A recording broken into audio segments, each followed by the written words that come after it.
আসসালামু আলাইকুম সবাইকে। আর্থিক বিভিন্ন অধ্যায়ের উপর আরেকটি সৃজনশীল ম্যাথ নিয়ে হাজির হলাম। আজকে আমরা চট্টগ্রাম বোর্ড 2023 সালের 2 নং প্রশ্ন সমাধান করব। আমরা এর আগেই চট্টগ্রাম বোর্ড 2023 সালের প্রশ্ন নং 1 সমাধান করে ফেলেছি। যারা তোমরা দেখে নেওনি অবশ্যই তোমরা দেখে নেবে, এবং তোমাদের যদি ছোটখাটো কোনো প্রবলেম থাকে ইনশাআল্লাহ তোমরা কমেন্ট বক্সে জানাবা, ইনশাআল্লাহ আমি সলভ করে দেওয়ার চেষ্টা করবো। তাই চলো আমরা কথা না বেরিয়ে আমি একটু প্রশ্নটা দেখে নেই যে আমরা যে চট্টগ্রাম বোর্ড 2 নং প্রশ্ন সমাধান করব, রেওয়া মিলে আমার কি কি তথ্য দেওয়া আছে। আমরা যদি রেওয়া মিলটা দেখি, আমরা রেওয়া মিলে দেখতেছি আমাদের মামুন সাহেব সিএ পাস করার পর একটি অডিট ফার্ম চালু করেন। তার ব্যবসায় প্রতিষ্ঠানে রেওয়া মিল নিম্নে দেওয়া হলো। তাহলে মামুন সাহেব কি করছে? সিএ পাস করছে। এই সিএটা হচ্ছে উচ্চতর ডিগ্রি। তার মানে তুমি ইন্টারমিডিয়েট পাস করার পর বা অনার্স পাস করার পর অ্যাকাউন্টিং এর উপর একটা তুমি ডিগ্রি অর্জন করতে পারো, যেটাকে চার্টার্ড অ্যাকাউন্টেন্ট বা সিএ নামে আমরা জানি। এখন সিএ পাস করলে তোমার অনেক আসলে তুমি ভালো ভালো চাকরি পাবা বা নিজে আবার অডিট ফার্ম চালু করতে পারবা। এখন এই সিএ এর কাজটা কি? তুমি কি করবে? তুমি বিভিন্ন প্রতিষ্ঠানের হিসাব নিকাশ করে দিবে, এটাই তোমার হচ্ছে আয়। তাহলে মামুন সাহেব হচ্ছে একজন চার্টার্ড অ্যাকাউন্টেন্ট, তিনি কি করছে? একটি অডিট ফার্ম চালু করছে। তার রেওয়া মিলের তথ্যগুলো নিচে দেওয়া আছে। রেওয়া মিল হিসাবের নাম, রেওয়া মিলে নরমালি যে জিনিসগুলো থাকা উচিত সেগুলোই আছে। এগুলো আসলে আমি কথা বাড়াতে চাচ্ছি না, আমরা সরাসরি সমন্বয়ে চলে আসবো। আরেকটা বিষয়, এখানে কিন্তু সে সিএ পাস করছে, তাহলে সে যে অডিট ফার্ম চালু করছে এটা তার সেবামূলক প্রতিষ্ঠান। তার আয় হচ্ছে নিরীক্ষা, এই দেখো নিরীক্ষা সেবা আয়, অর্থাৎ সে বিভিন্ন প্রতিষ্ঠানে গিয়ে হিসাব নিকাশ গুলো করে দেবে, দিয়ে সে কিন্তু টাকা নিবে, অর্থাৎ পারিশ্রমিক নিবে, এটাই তার হচ্ছে মুখ্য আয়। ওকে, এখন আমরা অন্যান্য তথ্যাবলী অর্থাৎ রেওয়া মিলের নিচে যে সমন্বয় গুলো আছে এগুলো দেখে নেবো। এগুলো কিন্তু খুবই গুরুত্বপূর্ণ, কারণ এগুলোর উপর বেস করেই আমরা মূলত আর্থিক বিবরণী অধ্যায়টা কমপ্লিট করি। আমরা দেখতেছি বছর শেষে অব্যবহৃত সাপ্লাইজের পরিমাণ 8,000 টাকা দেওয়া আছে, ব্যবহৃত সাপ্লাইজের পরিমাণ 8,000 টাকা দেওয়া আছে। অনুপার্জিত সেবায়ের 3/4 অর্জিত হয়েছে। অফিস সরঞ্জামের উপর 8% অবস্থা ধার্য করতে হবে। নিরীক্ষা সেবা প্রদান করা হয়েছে কিন্তু এখনো আদায় হয়নি 15,000 টাকা। বীমা খরচ 3 বছরের জন্য প্রদান করা হয়েছে। আমরা সমানগুলো করে নিলাম। প্রথমেই বলছে সৃজনশীল প্রশ্নের কয়েক নিট সেবা আয়ের পরিমাণ নির্ণয় করো। নিট সেবা আয়ের পরিমাণ নির্ণয় করো। তাহলে আমরা প্রথমে কটা সলভ করে নিট সেবা আয়ের পরিমাণ নির্ণয় করি। এখন সেবা আয় বলতে এই প্রতিষ্ঠানের মুখ্য আয় কি আমরা বুঝতেছি, যেহেতু সে একজন চার্টার্ড অ্যাকাউন্টেন্ট, তার সেবা আয় হচ্ছে নিরীক্ষা সেবা আয়।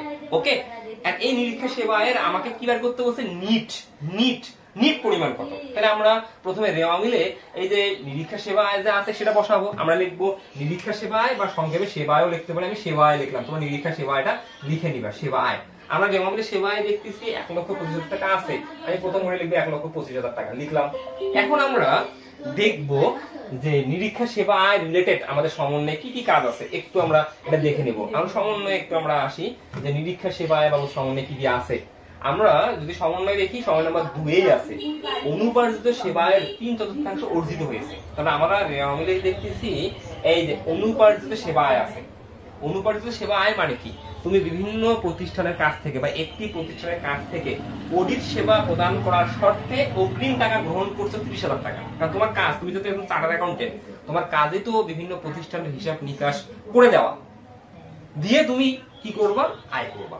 তাহলে তুমি একটা বা দুইটা প্রতিষ্ঠানের কাছ থেকে অডিট সেবা দেওয়ার লক্ষ্যে অগ্রিম টাকা নিচ্ছ কত? 30,000 টাকা। আমরা যখন সেবা প্রদান করার শর্তে অগ্রিম টাকা নেই, তখন এটাকে আমরা অনুপার্জিত বা অগ্রিম আয় নামে জানি। এই অনুপার্জিত আয় বা অগ্রিম আয়, এটাকে আমরা হিসাবের বইতে আয় হিসেবে রেকর্ড করি নাকি দায় হিসেবে রেকর্ড করি? অবভিয়াসলি এটা আমরা দায় হিসেবে রেকর্ড করি। কেন? কারণ আমি টাকা নিচ্ছি, সেবা দেইনি, এটা আমার আয় হয় নি। এখন আমার সমন্বয় বলছে অনুপার্জিত সেবা আয় কিন্তু 30,000 টাকা আছে। আর আমার সমন্বয় বলছে এই 30,000 টাকা মোট 4 ভাগ, 4 ভাগের 3 ভাগ আমি এই বছরে সেবা দিয়ে দিছি। তো এই বছরে 3 ভাগ আমি সেবা দিয়ে দিছি, তার মানে আমার কি হইছে? আয়ও রূপান্তরিত হয়েছে। তার মানে আমরা এই যে সেবা আয় যে 1,25,000 টাকা দেখতেছি, এই 1,25,000 এর মধ্যে ওই 30,000 এর অংশটা নেই। তাহলে এখন আমাকে কি করতে হবে? যোগ করতে হবে অর্জিত অংশ। আর অর্জিত অংশ আমি 30,000 লিখবো। আমার মোট 4 ভাগ, আমার 3 ভাগ। তাহলে আমি এখন এই 30,000 কে 4 দ্বারা ভাগ করব, 3 দ্বারা গুণ করব, তাহলে আমরা অর্জিত অংশ পাবো। তাহলে 30,000 ভাগ 4 গুণন 3 আমরা পেবো হচ্ছে 22,500 টাকা। এই 22,500 টাকা আমি যোগ করব, তাহলে আমি 1,47,500 টাকা। ওকে, এরপরে আমরা এই সমন্বয় দেখতেছি। সমন্বয় নাম্বার 4 এ এই বছর আমি আরো অন্য একজন কাস্টমারকে সেবা দিছি। এই দেখেন নিরীক্ষা সেবা প্রদান করা হয়েছে কিন্তু এখনো আদায় হয়নি 15,000 টাকা। তাহলে আমরা এখানে দুই রকম বিষয়গুলো ঘটতেছে। আমি কোনো কাস্টমারের কাছ থেকে অগ্রিম নিছি, সেবা দেয়নি, আবার কোনো কাস্টমারকে সেবা দিছি, টাকা পাইনি। দেখছো বিষয়গুলো? এগুলো কিন্তু সিম্পলি যদি আমি বুঝতে পারি, মাথায় যদি আনতে পারি, মাথায় আনতে পারলে অ্যাকাউন্টিং নট এ ম্যাটার, এটা একদম ইজিয়েস্ট সাবজেক্ট। ওকে, তাহলে নিরীক্ষা সেবা প্রদান করা হয়েছে কিন্তু এখন আদায় হয়নি, মানে কি আমি অন্য একজন কাস্টমারকে সেবা দিছি বাট তারা আমাকে এখন টাকা দেয়নি, তার মানে এখানে বকেয়া আছে। তাহলে আমি তোমাকে কি বলছি যে ব্যয় এবং আয় মোট মানে কি দুইটা পার্ট নিয়ে গঠিত হয়, নগদ এবং বকেয়া। ওকে, তাহলে আমরা দেখতেছি এই বছরের সেবা আমি রেওয়ামলে দেখাইছি 1,25,000 টাকা। এই 1,25,000 টাকা রেওয়ামলে যেটা আছে এটা নগদ পার্ট। আমি এই বছরে আরো 15,000 টাকা সেবা দিছি, বকেয়া আছে, তাই এটা সমন্বয় আছে। এখন বকেয়া হোক আর নগদ হোক এটা আয়। তাহলে এই 15,000 টাকা এই 25,000 টাকার মধ্যে যুক্ত নেই।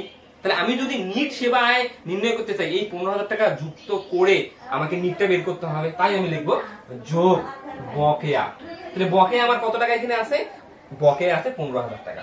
এই 15,000 টাকা আমি যদি যোগ করি আমি কত পাবো, 1,47,500 যোগ 15,000 আমি পাবো হচ্ছে 1,62,500। এই 1,62,500ই হচ্ছে আমি ক্লোজ, অতএব নিট সেবা আয়, সেবা আয়। তাহলে আমার নিট সেবা আয় প্রতিষ্ঠানের কত, 1,62,500 টাকা। এটা একটু আমরা টুকে রাখি, 1,62,500 টাকা নিট সেবা আয়। ওকে, আমাদের ক হয়ে গেল, আমরা সহজেই কিন্তু কটা করতে পারলাম। ওকে, এখন আমরা খ সলভ করবো। ক্ষয় কি বলছে, 2022 সালে 31 ডিসেম্বর তারিখে সমাপ্ত বছরের জন্য আয় বিবরণী তৈরি করতে বলছে। আমরা যখন আয় বিবরণী তৈরি করি আমরা আর্থিক বিবরণী অধ্যায় দেখবো আমরা পণ্যের প্রতিষ্ঠানের জন্য আয় বিবরণী করবো না সেবামূলক প্রতিষ্ঠানের জন্য আয় বিবরণী করবো। যেহেতু এখানে মামুন হচ্ছে চার্টার্ড অ্যাকাউন্টেন্ট, সে একটা অডিট ফার্ম চালু করছে, অডিট ফার্ম মানে এটা হচ্ছে সেবামূলক প্রতিষ্ঠান, যেহেতু সেবামূলক প্রতিষ্ঠান তাই আয় বিবরণী আমরা এখানে এক ধাপ বিশিষ্ট করবো। আমরা এক ধাপ বিশিষ্ট আয় বিবরণী মানে কি, আমরা আয়গুলোকে এক জায়গায় রাখবো, ব্যয়গুলোকে এক জায়গায় রাখবো। তাহলে লিখবো আয় সমূহ, আয় সমূহ লিখে আন্ডারলাইন করবো। এখন আমরা আয় এই অঙ্কে দেখতেছি আমাদের আয় কিন্তু একটাই আছে, সেটা হচ্ছে সেবা আয়। এটা কিন্তু আমরা অলরেডি কয় বের করছি। আমাদেরকে এই অঙ্কে বিনিয়োগের সুদ আছে, আমার ঋণ আছে, যদি বিনিয়োগ থাকতো বিনিয়োগের সুদ থাকতো, এখানে কিন্তু এটা নাই। তাহলে আমাদের শুধু এখানে আয়ের মধ্যে আমাদের কিন্তু নিরীক্ষা সেবা আয় ছিল, এই নিরীক্ষা সেবা আয় আমরা নিট সেবা আয় কনভার্ট করছি। তাহলে আমরা ক থেকে আনবো নিট সেবা আয়, তাহলে লিখবো নিট সেবা আয়। কই থেকে লিখবো, ক হতে প্রাপ্ত, তুমি লিখে নিবা ক হতে প্রাপ্ত। আমরা টুকে রাখছিলাম 1,62,000, এটা লিখবো একবারে তৃতীয় করে 1,62,500। ওকে, এখন লিখবো বাদ ব্যয় সমূহ। এখন ব্যয় সমূহ লিখে আন্ডারলাইন করবো। এখন ব্যয় দেখবো আমাদের প্রশ্নে কি কি আছে। ব্যয় মানে কিন্তু রেওয়ামলের ডেবিট ঠিক আছে, আমরা শুরু থেকে আছি প্রাপ্ত হিসাব ব্যয় না, ব্যয় কিন্তু কখনো ক্রেডিট হবে না, তারপরে উত্তোলন ব্যয় না, মালিকানা সত্ত্ব। প্রথমে আছে বেতন, আমরা লিখবো বেতন, এটা কাজ আছে, আমরা লিখবো বেতন। তাহলে বেতন আমরা লিখবো 22,000 টাকা। এখন কাজটা কি, এই জিনিসটা খুবই ইম্পর্টেন্ট, আমরা প্রায় অঙ্কে দেখতেছি যে মাসে যদি থাকে, আমরা যখন দেখবো কোনো আয় বা ব্যয় মাসে থাকবে, আমরা নরমালি কি জানি যে আদর্শ হিসাবকাল হচ্ছে 12 মাস। আমরা নরমালি যে অঙ্কগুলোই করতেছি আর্থিক বিবরণীর ক্ষেত্রে আমরা কিন্তু আদর্শ হিসাবকাল 12 মাসের অঙ্ক পাচ্ছি, 12 মাসের। তাহলে আমাদের এই 12 মাসটা হচ্ছে বেস, ভিত্তি। হ্যাঁ, যে আমি 12 মাসের সময় ধরে কিন্তু এখানে সবকিছু চিন্তা ভাবনা করবো। তাহলে 12 মাসের সময় ধরে যদি সবকিছু চিন্তা ভাবনা করি, আমি যদি 12 মাসের চেয়ে বেশি টাকা প্রদান করি বা 12 মাসের চেয়ে বেশি টাকা পাই, তাহলে আমি অগ্রিম দিছি বা অগ্রিম পাইছি। আবার আমি যদি 12 মাসের চেয়ে কম টাকা দিই বা 12 মাসের চেয়ে কম টাকা পাই, ওইখানে আবার বকেয়া আছে। এটা খুবই গুরুত্বপূর্ণ। তাহলে আমাদের এখানে ভিত্তি বছর হচ্ছে 12 মাস, এর বেশি দিছি মানে এখানে অগ্রিম আছে, এর কম আছে মানে এখানে বকেয়া আছে। তাহলে আমি বেতন দেখতেছি 11 মাস, কত টাকা আছে, 22,000 টাকা। তাহলে 11 মাস আসে মানে কি, আমি 11 মাসের জন্য নগদ দিছি 22,000 টাকা। তাহলে আমি দেই নেই কয় মাস, 1 মাস। তাহলে 1 মাসের বকেয়া আছে। এগুলো সিম্পলি আমি কিন্তু মাথায় আনতে পারবো, এগুলো মুখস্থের কোনো কিছু না যে এমন থাকলে তেমন, তেমন থাকলে এমন, এমন কোনো নিয়ম নাই। মূল পয়েন্টটা কি, হিসাবকাল। হিসাবকাল এখানে কি, জানুয়ারি 1 থেকে ডিসেম্বর 31। তাহলে জানুয়ারি 1 থেকে ডিসেম্বর 31, তাহলে মানে আমাদের ভিত্তি বছর কত, 12 মাস। তাহলে 12 মাসের যখনই আমি দেখবো এখানে বেশি আছে, ধরো এখানে আমার 15 মাস আছে, মানে কি আমি বেতন কর্মচারীকে 15 মাসের জন্য পরিশোধ করছি। তাহলে 15 মাসের জন্য যদি পরিশোধ করি, তাহলে ওই হিসাবকালের জন্য 12 মাস, পরবর্তী হিসাবকালের জন্য 3 মাস, তাই অগ্রিম 3 মাস। আবার যখন দেখবো আমি 12 মাসের চেয়ে কম আছে, 12 মাসের জন্য কম আছে মানে কি, আমি যত মাস আছে তত নগদ দিছি, আর 12 মিলাইতে যত প্রয়োজন তত বকেয়া আছে। তাহলে এখানে আমি টোটাল দেখতেছি 11 মাসের, 12 মিলাইতে প্রয়োজন কত, এই 1 মাস বকেয়া আছে। আর এটা ঐকিক নিয়মে আমি নির্ণয় করবো বকেয়াটা। তাহলে এই 22,000 টাকা 11 মাসের জন্য, তাহলে 11 মাসের জন্য 22,000 টাকা। অর্থাৎ 1 মাসের জন্য কত টাকা, তাহলে 11,000 ভাগ 22,000 ভাগ 11, তাহলে হয়ে যাবে। তাহলে আমি লিখবো যোগ বকেয়া, কারণ বকেয়াটা আমরা যোগ করি, কারণ আমি তোমাদের বলছি যে যখন কোনো ব্যয় লিখবো, যখন কোনো আয় লিখবো, নগদ এবং বকেয়া মিলে আমার কিন্তু প্রকৃত ব্যয় হবে। তাহলে যোগ বকেয়া আমি লেখাবো 12,000 ভাগ 11। 11 দিয়ে ভাগ করবে কেন? প্রতি মাসের পাবো, আর যেহেতু এক দিয়ে গুণ করবো না, তাহলে বকেয়া আছে 2000 টাকা। এই যে 2000 টাকা যোগ করলাম, এখন আমার কিন্তু 12 মাসের হয়ে গেল 24,000 টাকা। এই 24,000 কিন্তু 12 মাসের, আবার এবার 12 দিয়ে ভাগ করো, ঘুরে ফিরে কিন্তু এই 2000 টাকাই আসবে। ওকে ওকে, আমাদের বেতনটা হয়ে গেল। বেতনের পর কি আছে? ব্যাংক জমা নিব না, অনুপার্জিত সেবায় ক্রেডিট তো দেখবোই না, ক্রেডিট তো আমি দেখবোই না। বিমা খরচ আমরা নিব, লিখবো বিমা খরচ। বিমা খরচ আমরা দেখতেছি আছে 12,000 টাকা, লিখলাম 12,000 টাকা বিমা খরচ। এখন বিমা খরচের একটা সমন্বয় আছে, বিমা খরচের সমন্বয় কি আছে একটু দেখি আমরা। বিমা খরচ 3 বছরের জন্য প্রদান করা হয়েছে। এই যে বিমা খরচ আমরা 3 বছরের জন্য প্রদান করছি, এখানে কিন্তু ডেট নাই। এই যে বিমা খরচ তুমি 12,000 টাকা দিচ্ছি, কতদিনের জন্য দিছি? 3 বছরের জন্য। যেহেতু ডেট নাই, তোমাকে বুঝে নিতে হবে তুমি অঙ্ক করতেছো যেই সালে। তুমি যদি 22 সালে অঙ্ক করো, তাহলে 22 সালের তুমি কি 22 সালে কি দিছো? জানুয়ারি 1 তারিখে দিছো। তোমাকে বুঝে নিতে হবে যখন ডেট থাকবে না। তাহলে তুমি বিমা খরচ মোট 12,000 টাকা দিছো 3 বছরের জন্য। কখন? হিসাব করে শুরুতে। হিসাব করে শুরুতে যদি তুমি 3 বছরের জন্য দাও, হিসাব করে শুরু থেকে ডিসেম্বর 31 পর্যন্ত 1 বছর অর্থাৎ 12 মাসের সময় অতিবাহিত হয়েছে। তাহলে 3 বছরের মধ্যে 12 মাসের ব্যয়, তাহলে অগ্রিম কয় বছর? 2 বছর। এখন তুমি কিন্তু বিমা খরচ 12,000 টাকা পুরোটাই ব্যয় দেখাইছো। এই 12,000 এর মধ্যে ব্যয় হচ্ছে 1 বছর, অগ্রিম কয় বছর? 2 বছর। তাহলে এই 12,000 টাকা তুমি কয় বছরের জন্য দিচ্ছ? 3 বছরের জন্য। তাহলে আমি যদি 12,000 কে ভাগ করি 3 দ্বারা, তাহলে প্রতি বছরের জন্য 4,000 টাকা দিছো। তাহলে প্রতি বছরের জন্য তুমি যদি 4,000 টাকা দাও, অগ্রিম কয় বছর? 2 বছর। এই 2 বছরটা কি আছে? অগ্রিম আছে। অগ্রিমটা কি করতে হয়? বিয়োগ করতে হয়। তাহলে লিখবো মাইনাস অগ্রিম। তাহলে আমি অগ্রিমটা কিভাবে বের করলাম? তাহলে 12,000 গুণন 3 বছরের জন্য আমরা দিছি, 3 দিয়ে ভাগ, অগ্রিম কয় বছর? 2 বছর, 2 দিয়ে গুণ, তাহলে আমি পাবো 8,000 টাকা। তাহলে চলতি বছরে ব্যয় কত? 4,000। এই চলতি বছরের ব্যয়টা কিন্তু আমরা বিমা খরচ দেখে দিলাম, কারণ আমি চলতি বছর কখনোই বিমা খরচ 12,000 টাকা দেখাতে পারবো না। তাই এটা তো আমি 3 বছরের জন্য দিছি। তাহলে এখানে অগ্রিম কত? 8,000। তাহলে চলতি বছরে কত? 4,000। এই 8,000 টাকা আমাদের আবার চলতি সম্পদ। ওকে, আমাদের বিমা খরচ হয়ে গেল। এরপরে আমরা দেখতেছি অফিস সরঞ্জাম, এটা সম্পদ। সাপ্লাইজ, এটা ব্যয়। আমরা সাপ্লাইজ দেখতেছি কত আছে? 18,000। এই সাপ্লাইজ মানে কিন্তু আমাদের ব্যবহারযোগ্য দ্রব্য, ব্যবহারযোগ্য দ্রব্য। আর সাপ্লাইজের সমন্বয় আছে। বছর শেষে ব্যবহৃত সাপ্লাইজের পরিমাণ 8,000 টাকা। এবার ব্যবহৃত বলছে, অনেক সময় সমন্বয় কিন্তু অব্যবহৃত থাকে। অব্যবহৃতটা কি? যেটা চলতি বছরে ব্যবহার করা হয়নি, যেটা চলতি বছর শেষে সম্পদ অবস্থায় আছে, কিন্তু এখানে বলা আছে তো ব্যবহৃত অংশ। তাহলে আমাদের এখানে সাপ্লাইজ কত টাকা আছে? 18,000 টাকা। এই 18,000 এর মধ্যে ব্যবহার করছি কত? ব্যবহার করছি 8,000। তাহলে আমাদের অব্যবহৃত কত? 10,000। তাহলে এই 10,000 তো আমার আপাতত লাগবে না, আমার শুধু ব্যবহৃত অংশ লাগবে। তাহলে আমি লিখবো সাপ্লাইজ খরচ। তাহলে সাপ্লাইজ খরচ আমরা কত? 8,000 টাকা সরাসরি লিখে দেবো। আমাকে এখানে কোনো কাজ করতে হবে না, কারণ আমার তো মেনশন করাই আছে এই বছর সাপ্লাইজ খরচ বছর শেষে ব্যবহৃত সাপ্লাইজ 8,000 টাকা। তাহলে সাপ্লাইজ হলো 8,000 টাকা। টোটাল সাপ্লাইজ কত ছিল? টোটাল সাপ্লাইজ ছিল 18,000 টাকা। এই 18,000 টাকার মধ্যে ব্যয় কত? 8,000। তাহলে অব্যবহৃত কত, অর্থাৎ সম্পদ অবস্থায় কত আছে? 10,000। এটা চলতি সম্পদ অবস্থায় যাবে। ওকে, আমাদের ক্লিয়ার, এটা সাপ্লাইজও হয়ে গেল। এরপরে ভাড়া আছে। এইবার দেখো ভাড়ার কথাটা, আমি যে কথাটা একটু আগেই বললাম, যে আমরা যখন কোনো আয় বা ব্যয় মাসে দেখবো, আমার ভিত্তি হচ্ছে 12 মাস। 12 মাসের বেশি দিছি মানে অগ্রিম আছে, 12 মাসের কম দিছি মানে বকেয়া আছে। তাহলে আমি লিখবো ভাড়া। তাহলে ভাড়া লিখবো আমি কত টাকা? ভাড়া লিখবো আমি 8,400 টাকা। এই 8,400 টাকা কয় মাসের জন্য? 14 মাসের জন্য। তাহলে এখন ঐকিক নিমে যাও, 8,400 টাকা 14 মাসের জন্য। তাহলে প্রতি মাসে বের করবো। তাহলে কি করবা? 8,400 ভাগ 14। যত মাসের জন্য দিবা ততই ভাগ করবা, তাহলে প্রতি মাসে আসবে। তাহলে আমি কি করবো? 8,400 ভাগ দিবা 14, তাহলে প্রতি মাসে পাবা 600। তুমি ভাড়া প্রতি মাসের জন্য 600 টাকা দিছো। তাহলে প্রতি মাসের জন্য যদি 600 দেও, এটা অগ্রিম কয় মাস? 14 মাস যদি মোট হয়, অগ্রিম কয় মাস? 2 মাস। কারণ 12 বাদ দাও, 2 মাস অগ্রিম। এখন আমরা কি জানি? বকেয়া থাকলে যোগ হয়, অগ্রিম থাকলে বিয়োগ হয়। কারণ অগ্রিম মানে তো পরবর্তী বছরের জন্য দিচ্ছি, যেটা পরবর্তী বছরে গিয়ে ব্যয় হবে। এই বছরে কি ব্যয় হবে? তাহলে 8,400 টাকার মধ্যে 12 মাসের ব্যয়, ব্যয় নয় কয় মাস? 2 মাসে। এই 2 মাসটা বাদ দেবো, মাইনাস অগ্রিম। তাহলে আমি চলতি বছরে ব্যয়টা পাবো। অগ্রিমটা বের করবো কিভাবে? 8,400 গুণন 14 দ্বারা ভাগ 2 দ্বারা গুণ। এই যে বললাম 8,400 ভাগ করবা 14, গুণন করবা 2, মাস হয়ে গেল। তাহলে প্রতি মাসের জন্য যদি 600 হয়, 2 মাসের জন্য কত? 1200। এই 1200 টাকা বিয়োগ করবো। তাহলে আমি 1200 টাকা যদি বিয়োগ করি, তাহলে আমরা পাবো কত? 7,200। এই 7,200 কিন্তু আমাদের চলতি বছরে ভাড়া ব্যয়। এটা আমাদের হয়ে গেল। ওকে, আমাদের রেওয়া মিলে আর কিন্তু কোনো ব্যয় নেই। এখন আমি সমন্বয় চেক করবো। সমন্বয় 1 হয়ে গেছে, সমন্বয় 2 তো আসবে না, ব্যয় না। অফিস সরঞ্জামের অবশ্যই আসবে। 4 হয়ে গেছে, 5 হয়ে গেছে। তাহলে এখন 2টা ব্যয় আছে, একটা অফিস সরঞ্জামের অবশ্যই আর একটা ঋণের সুদ। এই দেখো 6% ঋণ আছে। তোমার 6% ঋণ কোথায়? এই যে 6% বন্ধকি ঋণ। তাহলে আগে আমরা ঋণের সুদটা লিখি। আমরা লিখব ঋণের সুদ। তাহলে ঋণের সুদ আমরা ঋণ কত টাকা নিচ্ছি? 50,000 টাকা। কত পার্সেন্ট সুদে? 6% সুদে। তাহলে 50,000-এর 6%। তারিখ না থাকার কারণে আমাকে বুঝে নিতে হবে যে আমি ঋণটা বছরের শুরুতে বা বিগত বছরে নিছি। যদি বছরের শুরুতে বা বিগত বছরে নেই, তাহলে এই বছরে পুরো সুদটাই আমাকে দেখাতে হবে। তাহলে 12 মাসের সুদেই ধরতে হবে। তাহলে 50,000-এর 6%, 12 মাসের সুদ হবে 3,000 টাকা। ওকে, এটা হয়ে গেল আমার। এরপরে আমি আসবো অপচয়। কার অপচয়? সরঞ্জামের অপচয়। আমি শুধু লিখবো অপচয় খরচ। অবশ্যই খরচ একটা আছে, বিধের নাম না লিখলেও চলবে। তাহলে আমাদের অফিস সরঞ্জাম কত আছে? 80,000। এই 80,000-এর কত পার্সেন্ট অবশ্যই কাটতে বলছে? 80,000 অবশ্যই কাটতে বলছে 8%। 80,000 8%, 8 8 64, তাহলে 6,400। তাহলে আমাদের এই অঙ্কে আর কোনো ব্যয় অবশিষ্ট নেই। এ টু জেড যতগুলো ব্যয় ছিল আমরা সবগুলো লেখা শেষ করলাম। তাহলে এখন আমরা কি করব? এই ব্যয়গুলো যোগ করে আয় থেকে বিয়োগ করবো। তাহলে আমরা একটু দেখি।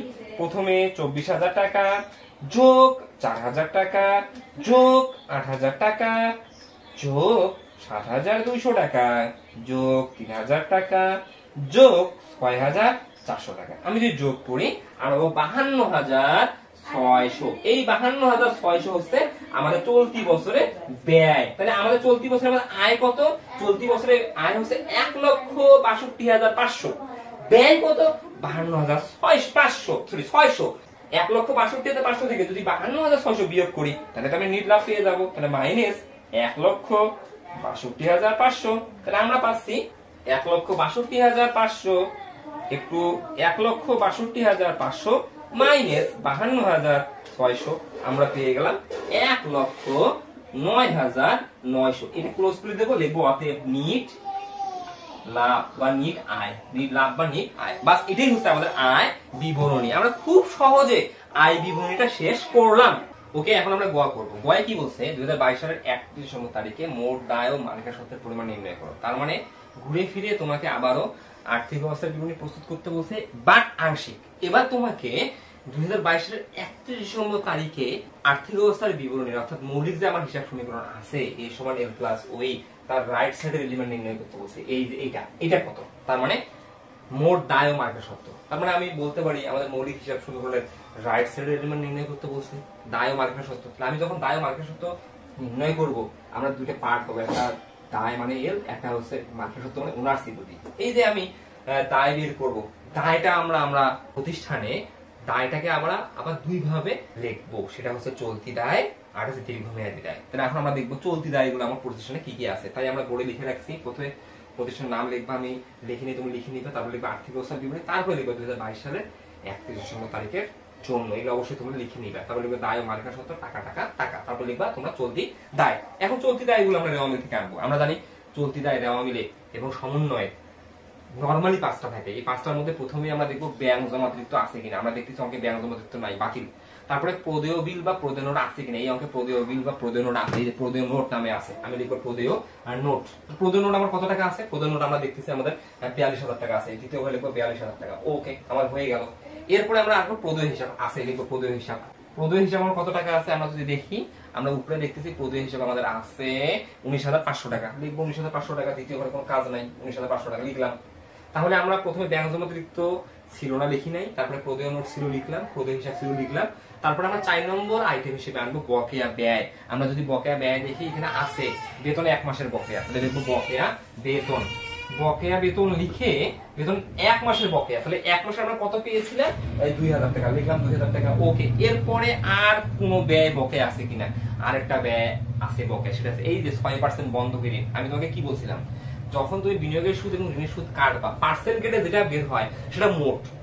এই মোটের মধ্যে চলতি বছরে আমি কয় টাকা দিছি বা সুদ বাবদ পেয়েছি, এটা রেওয়া মিলে থাকবে।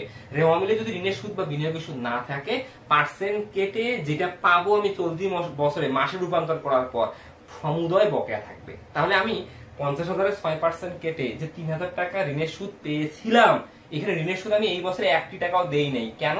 রেওয়া মিলে ঋণের সুদ নাই। তাহলে সমুদয় টাকাই বকেয়া আছে, তাহলে লিখবো বকেয়া ঋণের সুদ। বকেয়া ঋণের সুদ আমার কত টাকা আছে? 3,000 টাকা আছে, লিখলাম 3,000 টাকা। ওকে, হয়ে গেল। এরপরে আমার আর কি কোনো ব্যয় বকেয়া আছে? না, আর কোনো ব্যয় বকেয়া নেই। বাট এখানে আমাদের আরেকটা দায় আছে, সেটা অনুপার্জিত সেবা। এটা পঞ্চম নাম হিসেবে আসবে, অনুপার্জিত সেবা আয়। অনুপার্জিত সেবা আয়। অনুপার্জিত সেবা আয় আমাদের কত আছে? অনুপার্জিত সেবা আয় ছিল আমাদের 30,000 টাকা। এই 30,000-এর আমাদের অলরেডি আমাদের কিন্তু 3/4 অর্জিত হয়েছে। 3/4 আমরা যখন আয় বিবরণী করছি বা আমি যখন কোয়া করছি ওইখানে কিন্তু পেয়েছিলাম 22,500। এই 22,500 কিন্তু চলতি বছর অর্জিত হয়ে গেছে। এক অংশ এখনো অর্জিত হয়নি, সেটা অনুপার্জিত হিসেবে আছে, সেটা 7,500। তাহলে আমাদের এই প্রতিষ্ঠানে যেগুলা চলতি দায় ছিল আমাদের লেখা শেষ। এখন আমরা এগুলাকে যোগ করব। লিখবো 42,000 যোগ লিখবো 19,500 যোগ লিখবো 2,000 যোগ লিখবো 3,000 যোগ লিখবো 7,500। আমরা পাবো 74,000 টাকা। এটা আমাদের চলতি দায়। ওকে, হয়ে গেল। এখন আমরা লিখবো দীর্ঘমেয়াদী দায়। দীর্ঘমেয়াদী দায়, দীর্ঘমেয়াদী দায় আমাদের এখানে আছে 6% ঋণ। বন্ধকি কথাটা লিখলাম না, 6% ঋণ। 6% ঋণ আমি কত নিয়েছিলাম? 50,000 টাকা। এটা লিখবো দ্বিতীয় পরে। ওকে, নিয়ে নিলাম। তাহলে আমাদের কিন্তু এল এর কাজ শেষ। এই দুটাকে আমরা কিন্তু এল বলি, অর্থাৎ লাইবিলিটিস মানে দায় বলি। দায় কিন্তু হয়ে গেল। এখন আমরা একটা পার্ট আছে ওই, যেটাকে আমরা বলি মালিকানা সত্ত্ব। আমরা শিরোনাম লিখবো মালিকানা সত্ত্ব। মালিকানা সত্ত্ব। এখন মালিকানা সত্ত্ব আমি যখন নির্ণয় করব, মালিকানা সত্ত্ব আমি কি দ্বারা নির্ণয় করি? মালিকানা সত্ত্ব আমরা নির্ণয় করি রেওয়া মিলের মূলধন দ্বারা, উত্তোলন দ্বারা, আর আমরা আয় বিবরণীতে যে নিট লাভ বা ক্ষতি পাইছি সেটা দ্বারা। তাহলে আমরা প্রথমে দেখতেছি আমাদের রেওয়া মিলে মূলধন আছে। রেওয়া মিলের মূলধনটাকে আমরা প্রারম্ভিক মূলধন বলি। তাহলে আমরা নিচে লিখবো প্রারম্ভিক মূলধন, সংক্ষেপে লিখলাম প্রারম্ভিক মূলধন। প্রারম্ভিক মূলধন আমার কত আছে? প্রারম্ভিক মূলধন আমরা দেখতেছি আছে 1,70,000 টাকা। প্রথম বই লিখবো 1,70,000 টাকা। 1,70,000 টাকার পর এই বছরে আমি যে আয় বিবরণী নির্ণয় করছি, আয় বিবরণীতে আমার কিন্তু লাভ বেড়েছে 1,09,900 টাকা। এই লাভটা এখন যোগ হবে, নিট আয় নামে বা নিট লাভ নামে। তাহলে নিট আয় আমার কত টাকা আছে? 1,09,900 টাকা। আমি যদি যোগ করি আমরা পাবো 2,79,900 টাকা। এখান থেকে আমি মাইনাস করবো উত্তোলন। আমি উত্তোলনটা বিয়োগ করব। উত্তোলন মানে আমি মালিক নিজের প্রয়োজনে কারবার থেকে যেটা নিছি, আমি উত্তোলন করছি কত টাকা? 60,000 টাকা। এই 60,000 টাকা আমি বিয়োগ করব। এখন বিয়োগ করার পর আমি বিয়োগ ফলটা তৃতীয় ঘরে দেবো। কত টাকা দেব? 2,19,900 টাকা। এখন আমরা এই তিনটা দফা যোগ করলেই আমরা প্রতিষ্ঠানের জন্য মোট দায় ও মার্কেট সত্ত্ব পেয়ে যাবো। তাহলে আমি যোগ করি 74,000 টাকা যোগ 50,000 টাকা যোগ 2,19,900 টাকা, বাস 19,900 টাকা। তাহলে আমরা পেলাম 3,43,900 টাকা। এটাই হচ্ছে আমাদের মোট দায় ও মার্কেট সত্ত্ব। আমরা এই যে রাইট সাইডের এলিমেন্ট 3,43,900 টাকা। তাহলে আমাদের গ হয়ে গেল। আমরা খুব সহজে গ করলাম যে কিভাবে আমরা একটি প্রতিষ্ঠানের নির্দিষ্ট তারিখে আমরা মৌলিক হিসাব সমীকরণে যে রাইট সাইড এল প্লাস ওই আছে তার পরিমাণ নির্ণয় করতে পারি। তাহলে আজকে এই পর্যন্তই। তোমরা ভালো থাকবে, সুস্থ থাকবে। আমার জন্য বেশি বেশি দোয়া করবে, আমি যেন সুস্থ থাকতে পারি, তোমাদের জন্য এইভাবে নিয়মিত ক্লাস নিতে পারি। তাহলে এই পর্যন্তই। আল্লাহ হাফেজ। আসসালামু আলাইকুম সবাইকে।